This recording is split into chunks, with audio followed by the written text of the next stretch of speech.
Assalamualaikum. Waalaikumsalam. Punten Ibu tiasa nyuhunkeun waktu sasakedap. Mangga bade aya naon, Neng? Ieu bade wawancara ka Ibu kanggo tugas basa Sunda. Oh, muhun mangga. Cek Ibu pengertian tina pencemaran lingkungan teh naon? Dina pendapat Ibu, pencemaran teh nyaeta suatu kondisi di mana lingkungan eta teh pada akhirnya diracunkeun ku manusia. Kumaha cara mencegahna pencemaran lingkungan teh?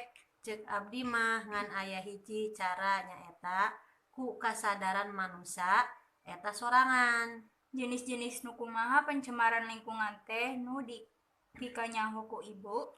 Contona eta pencemaran cai nu dilakukeun ku masyarakat, misalna aya jalmi saatos nyeuseuh pakean eta teh make deterjen, sedengkeun deterjen itu mengandung bahan kimia, maka cai anu dipiceun dugi ka walungan atanapi sungai. Naon wae dampak pencemaran lingkungan? Dampak negatifna nyaeta terhadap kesehatan nyaeta nyeri pernapasan. Kunaon tindakan menjaga lingkungan dari pencemaran sangat jarang dilakukan. Kurangna kepedulian masyarakat.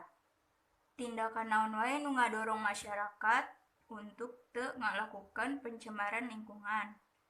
Penting pisan kanggo setiap jalmi ngajaga kebon supados teu nuaran tatangkalan secara liar.